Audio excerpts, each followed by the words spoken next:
Ano ang makikita sa isang biyahe mula Nueva Vizcaya Tingnan nyo naman guys kung gaano kaganda yung lugar na to. papuntang Quirino? Ganda talaga ng itsura niya, nakakakilabot eh. Mga kalsadang walang masyadong dumadaan. Ahon kung ahon din, no? Grabe, ganda ng view. Mga tanawing hindi mo inaasahan.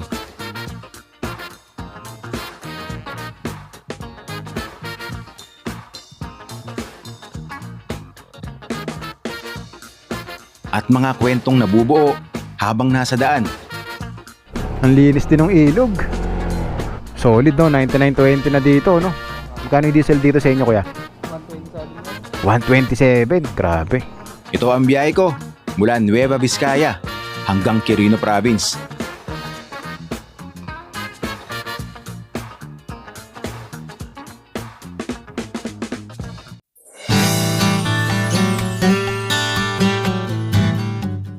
Yon, kamusta po ang lahat? Welcome pong muli sa ating panibagong motorcycle adventure. At ngayon, andito na tayo sa Arco, na kung saan ito yung boundary ng Nueva Ecija, dito po sa bayan ng Caranglan. Tapos, pag pumasok na tayo dyan, Santa Fe, Nueva Vizcaya na yan.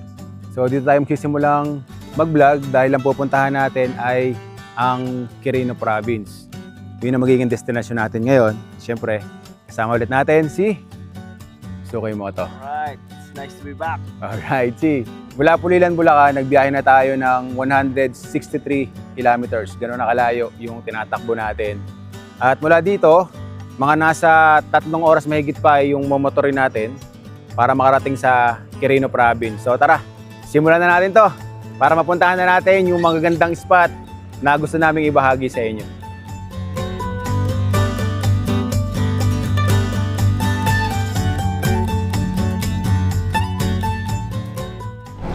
Okay, dito na tayo sa Santa Fe, Nueva Vizcaya.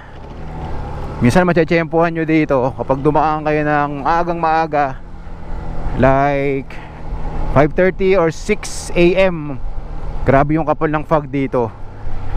Yan, zigzag na yung dadaanan nyo dito. Yung iba tinatawag to na bitukang manok ng Santa Fe, Nueva Vizcaya.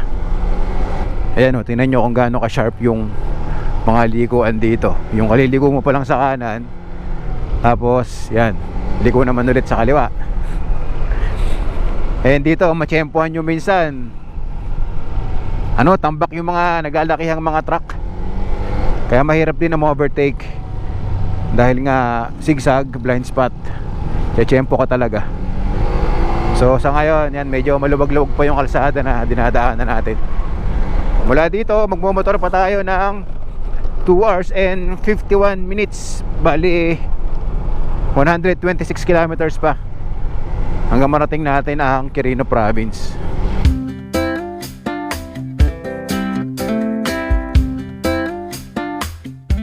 Ngayon, sa ginagawa nating ride, sobrang mahal na ng gasolina. Kanina sa Pulilan nagpakarga tayo, halos 600 yung full tank ng ADV 160 natin. Kailangan na ulit natin magpakarga ng gasolina. Tingnan natin kung magkano yung gasolina dito sa Nueva Vizcaya. Kasi sa Pulilan 90 pesos refill yung gas station na pinakargahan natin. Mas mahal sa mga kilalang gas station kagaya ng Shell. So eto yung pinakakatapusan o yung pinakalabas nung zigzag na dinaanan natin. Yan, medyo banayad na yung kalsada rito, hindi na ganun kakurba. Tapos marami na kayong pwedeng hintuan dito para kumain. At yun yung gagawin natin kasi madaling araw pa lang, 5:30 umalis na kami ni Suki. So siguro dito na lang tayo kakain, no? Erel Ihaw Native Foods. Yan.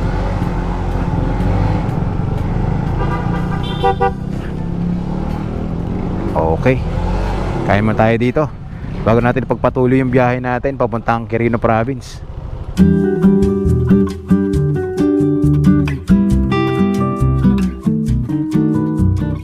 Dito na kami kumain sa may Erel's Mill Silog. Located po yan dito sa poblasyon Santa Fe, Nueva Vizcaya. Pagbaba nyo lang dun sa Zigzag Road. Tapos ang kagandahan dito, malaki yung parking nila.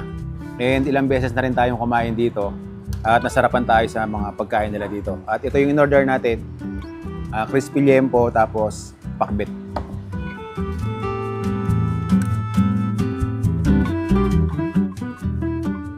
Okay, nakakain na tayo. Maghahanap naman kami ngayon ng gas station dito. Magkano kaya dito sa parte ng Santa Fe, Nueva Vizcaya? Tingnan natin. Eto, GT Oil Premium 99.20. Ay grabe, ang mahal dito. Solid.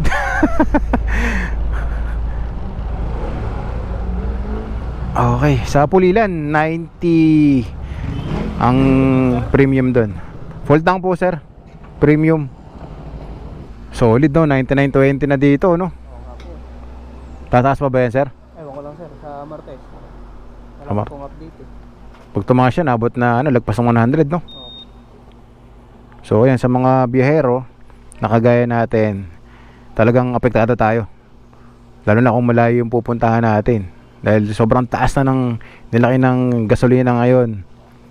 Premium, unleaded, lalo na yung diesel. Magkano yung diesel dito sa inyo kuya? 127 sir. 127, grabe. Magkano na yan? 520 sir. So bali inabot ng 520, 5.25 liters. Ganun nakabigat o kamahal yung magiging biyahe natin no. Okay sir, thank you po. Thank you po.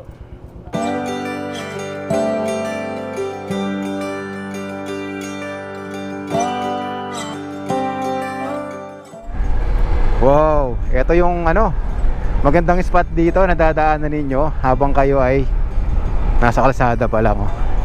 Tingnan nyo naman yung bundok dito sa Barangay Kalitlitan, Aritao, Nueva Vizcaya. Nakakaakit yung ganda ng lugar na to.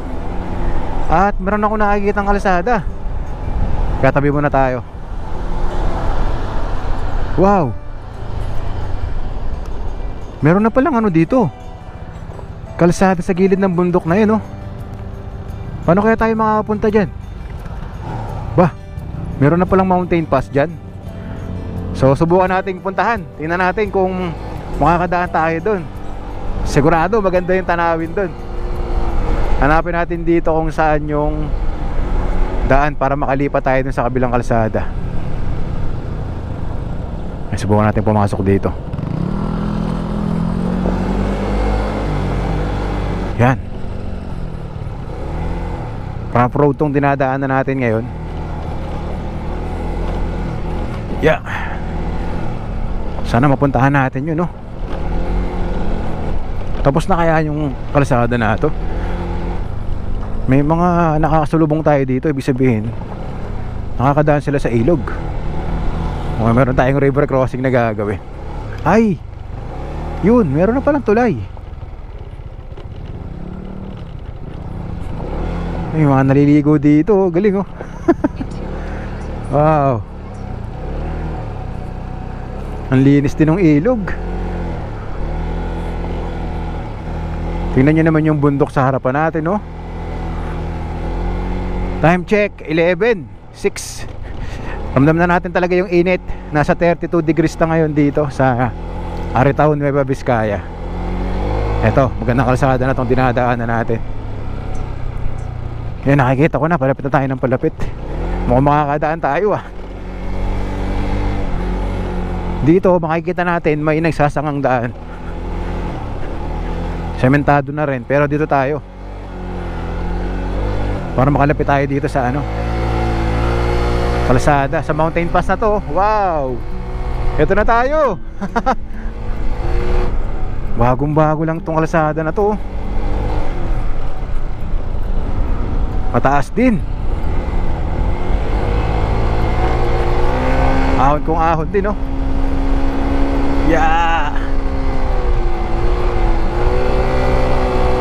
Nice. So kanina nandun tayo sa kabila, sa part na yan yung nakikita nating mataas sa bundok na yun, sa kaliwa natin. Pero wala pa akong idea kung saan tatagusto. Hinto muna tayo dito. Pakita ko sa inyo yung bundok Grabe. Tingnan niyo yung bundok na to, taas. Yan ay Palanas. So yung mga ganyang klaseng bundok, hindi talaga natutubuan ng ano yan, ng puno. Kung magkaroon man, kukunti lang talaga. Ganda ng view dito, oh. Bundok tapos palayan.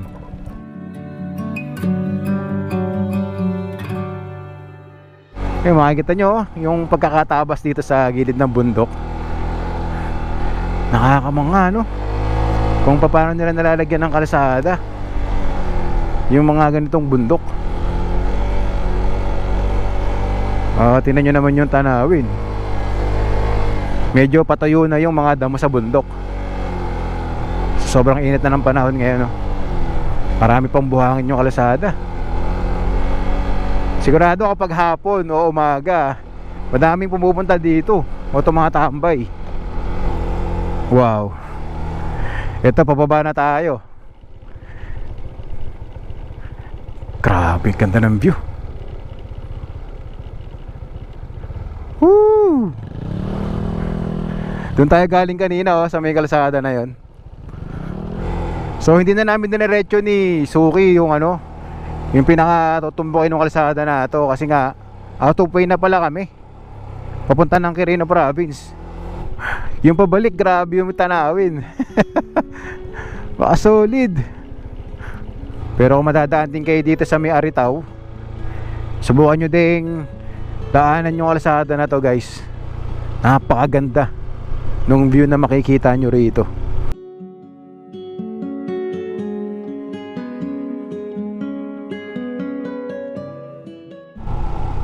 Yung mga bundok dito sa Nueva Vizcaya, kamukha siya ng mga bundok sa New Zealand, Switzerland. Ganun yung dating eh. Tapos marami ding ilog dito, kaya maikukumpara mo talaga eh, no? Pero syempre magkakaiba pa din ang natatanging ganda niyan. Syempre talagang ang Pilipinas, sagana tayo sa ganitong kagagandang tanawin eh. Kumbaga hindi mo na kailangan pumunta ng ibang bansa para lang makakita ng mga ganito kagagandang view. Ito yung ilog na dinaanan natin kanina, oh. Wow. Yung bata naliligo. Inipon nila yung tubig para lumalim. Linis din eh. Nakababa na tayo ulit sa main road. Doon tayo galing kanina, oh, sa bundok na yan. Ayun, yung minotor natin kanina.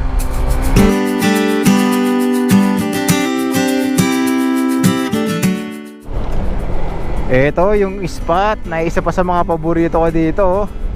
Napuntahan na natin yan, guys. Ito yung tinatawag na Bundok Pag-ibig. Kaso yung baba, ayun, oh, nasunog na. Kung nagkaroon dito ng grass fire. Yan, oh, pwede kayong magmotor dyan, no? O maglakad, pumunta ron sa taas. Mas maganda yung tanawin na makikita nyo dyan. Pero dito pa lang, oh, habang nagmomotor kayo, tignan nyo naman yung view na makikita nyo rito, oh.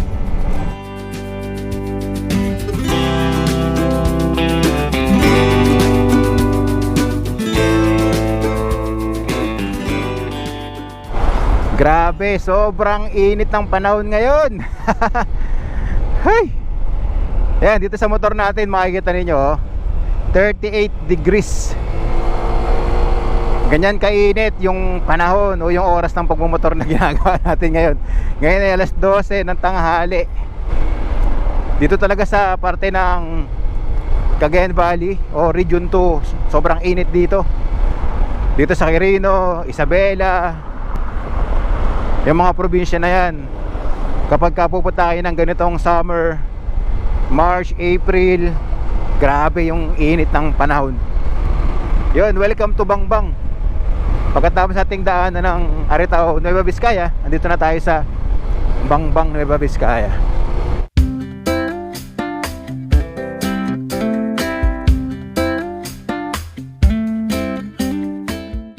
Ito na yung kabayanan ng Bangbang, Nueva Vizcaya, oh. Ito, Michelle, oh. Tingnan natin kung magkano yung gasolina dito, para mapagkumpara lang natin. B-Power 102, tapos V-Power Diesel 136. Fuel save gasoline 99.20. Fuel save diesel 127. Ganon kamahal yung Shell dito sa Bangbang, Nueva Vizcaya.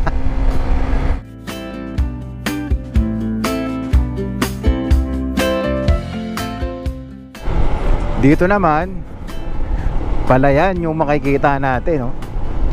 Kaya kahit na ganong kainit yung panahon, kapag meron tayong nakikitang ganitong luntian, dahil nga dito sa mga palay, oh, tapos may view, bundok, may mga puno ng nyog, nakaka-relax pa din.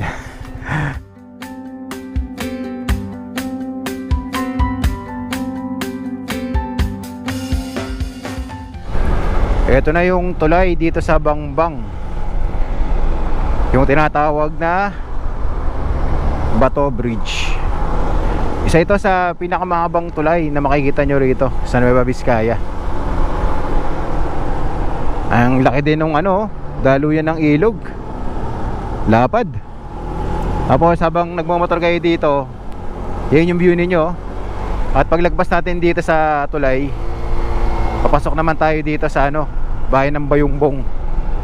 Meron tayong dadaanan dito na arko. Welcome Bayumbong. Okay, time check 12:52 PM. Andito na tayo sa Bayumbong, Nueva Vizcaya. Magmamotor pa tayo ng 1 hour and 15 minutes, 78 kilometers papunta sa Quirino Province. Layo-layo pa ito.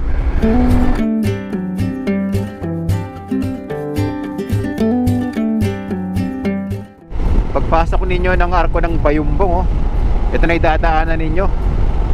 Isang diretso na napakahabang kalsada. Tapos napaikot yung bukid, tapos yung bundok. Yan na agad yung scenery na makikita nyo rito sa bayan ng Bayumbong, Nueva Vizcaya. Ito na ngayon yung dinadaanan natin, Bayumbong Bypass. Malapad din yung bypass nila dito sa Bayumbong, oh. Kapag kayo gumamit ng mapa, dito kayo dadalin ng ruta ninyo, no? Iwas traffic. Ayan, balik na ulit tayo sa main road. Okay, part pa rin to ng bayan ng Bayumbong. Okay, andito na tayo ngayon sa Solano, Nueva Vizcaya, pagkatapos ng Bayumbong. Time check 2:41 PM. Andito na tayo ngayon sa Bagabag, Nueva Vizcaya.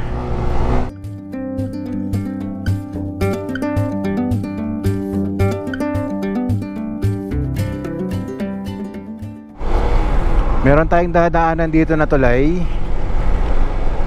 Tapos tingnan nyo naman yung view na makikita nyo rito. Wow! Ano pangalan ng tulay? San Lorenzo Ruiz Bridge. Ayan, dito yan sa Bagabag, Nueva Vizcaya, oh. Tumatawid ka sa ganitong tulay. Tapos tingnan nyo naman yung scenery na makikita nyo dito. Yung mga burol na parang chocolate hills ng Bohol. Ganon yung datingan o yung itsura ng bundok dito. Tapos dito yung ilog. Oh, may nakikita pa akong mga naliligo doon, oh. Ganda rin ng kulay ng ilog. Dito talaga sa parte ng Nueva Vizcaya, sa bandang dulo. Road trip nyo pa lang dito, oh. Mag-enjoy na kayo sa scenery na makikita ninyo, no? Saka nakakakilabot yung itsura ng mga bundok dito. Kasi nga kakaiba, walang mga puno. Ayan, maganda yung kalsada rito, asfaltado. Yan, oh. Liko kung liko din, parang yung dinaanan natin ng una doon sa may parte ng Santa Fe, Nueva Vizcaya, yung zigzag road, no? Okay, nalampasan na natin ang Bagabag, Nueva Vizcaya. Ngayon, yung mga kurbang kalsada naman dito sa Diadi, Nueva Vizcaya, yung ating dinadaanan. Uy, siraan yung truck. Naming dalang tubo. Medyo paahunting kasi yung kalsada rito, eh. Kaya may mga nasisiraan truck. Sobrang bigat ng karga nun. Punong-puno ng tubo.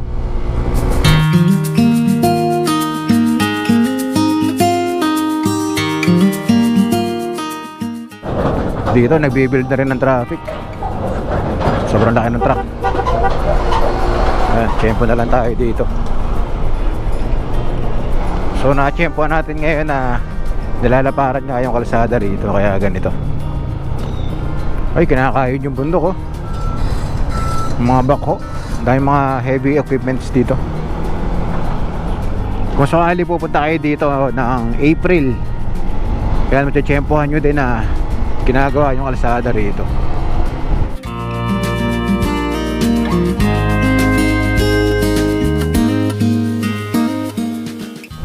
Sa pagkakatanda ko, dati meron akong hinintuan dito na isang spot na kung saan nakikita natin yung napakagandang view ng mga bundok dito sa Jati, Nueva Vizcaya.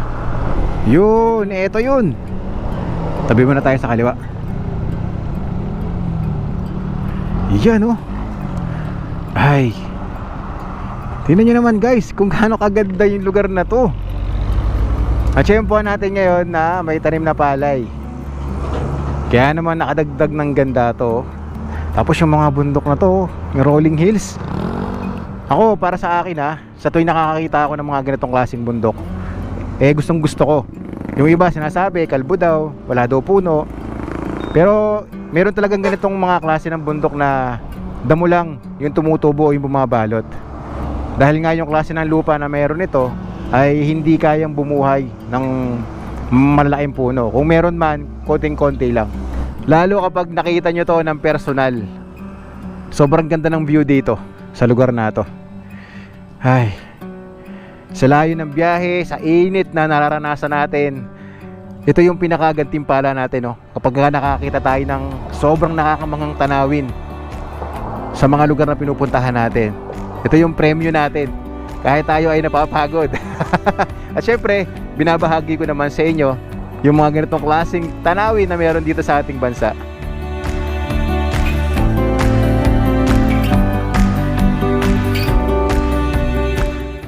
And meron tayong dadaanan dito na kulay orange na tulay, oh. Habang dumadaan kayo dito, yun din yung sasalubong sa inyo, oh, mga bundok, rolling hills dito sa Diadi. Oh, di ba? Ito na yung dinadaanan natin, oh. Sobrang tataas ng mga puno, oh. Malilim dito. Ito na nga tayong huling bayan ng Nueva Vizcaya, eh. Tapos Isabela na yata yung susunod. Ayun, tama, oh. Welcome to Isabela. Okay. Yan, oh. Nandito na tayo sa probinsya ng Isabela.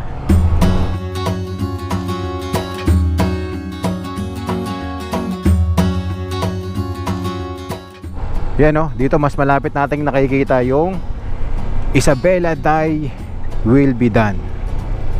Siguro pwedeng mag-trek dyan para makapunta doon sa Toktok. Meron din ako nakikita na mga cruise doon sa pinakataas, oh. Dami mga truck na nakaparada rito. Lalaki. Okay, time check 4:35 PM. Andito na tayo ngayon sa probinsya ng Isabela. Magmamotor pa tayo ng 31 minutes 25 kilometers para marating ang Quirino Province. Sa ngayon mukhang may dito, checkpoint. Yung iba hindi dumediretso. Pero tayo dediretso rito. Yan. Yan, mahigpit dito sa parte po ng probinsya ng Isabela, no? Ayun yung mga pulis. Harangin tayo dito. Yan, diretso lang tayo. LTO pala. So sa mga pupunta rito, siguraduhin po natin na kompleto tayo ng dokumento. Mula sa lisensya, sa papel ng mga motor natin, no? Baka po matsyempohan nyo din yung mga LTO doon.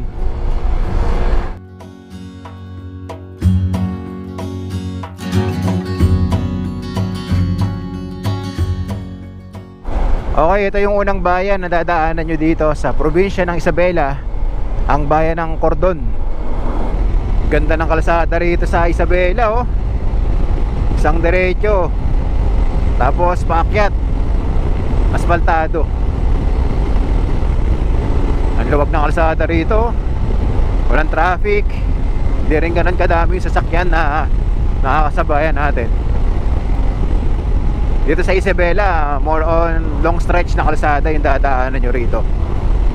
Kasi nakadaan na tayo dito nung tayo ay nag North Loop. Andito na tayo sa town proper ng Cordon. Dito kakanan tayo sa kabila. Dito. Ano nakasulat, oh.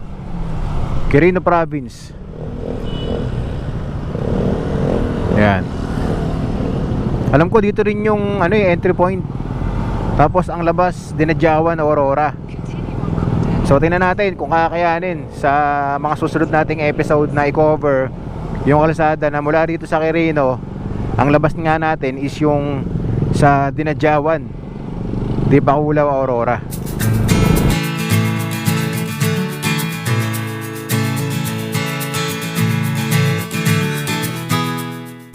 Uy, palayan, tapos bundok, oh. Yung spot na to, parang may kamukha ito sa Ilocos Norte. Isang malawak na palayan, tapos may mga bundok. Uy, ganda ng lugar na to, oh. At mukhang aabutan na tayo ng dito, sunset sa biyahe natin na to.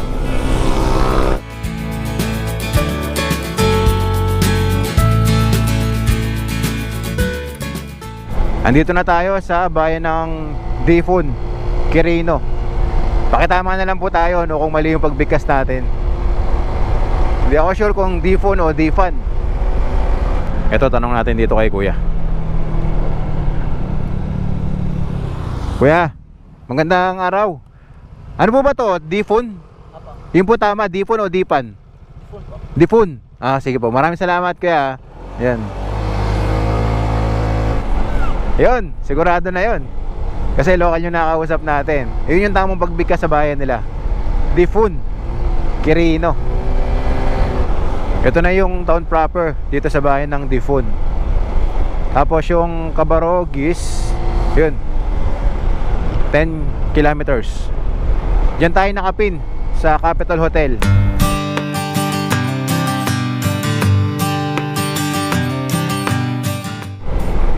Ang ganda naman nung na to, tanawin.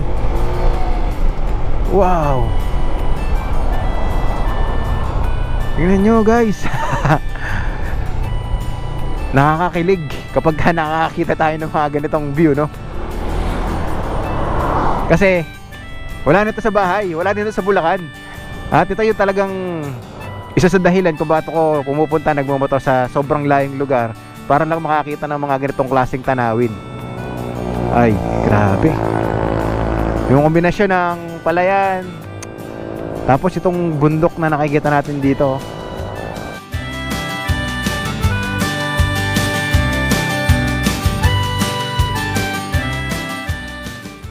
May kataasan din pala yung bundok na to. Ganda talaga ng itsura niya, nakakakilabot eh. Kasi ito, dadaanan nyo yung tulay. Katabi nung bundok. Yan, 8 minutes na lang. Nandun na tayo sa tutuluyan natin. Kanina, nung dumadaan tayo sa Isabela, na-appreciate ko yung ganda ng kalsada. Dito sa parte ng Quirino, ganun din. Dire-diretso lang to, long stretch. Sarap magmotor dito.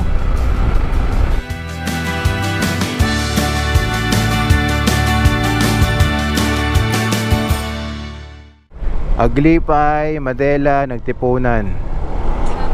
Ito, kakanan tayo rito. Quirino Provincial Capital. Lapit na tayo, 2 minutes na lang. Okay, ito rin yung way papuntang Nagtipunan. Natatandaan ko yung lugar na to nung pinuntahan natin yung landingan point ba yun? Yung may magagandang tanawin din, tapos mga bulaklak. Dito na yung pinaka provincial capital. Hanapin na lang natin dito yung ito Capital Plaza Hotel and Restaurant. Nag-inquire na kami dito. Nasa 1,200 yung dito babayaran natin for overnight stay. Okay. Dito na tayo.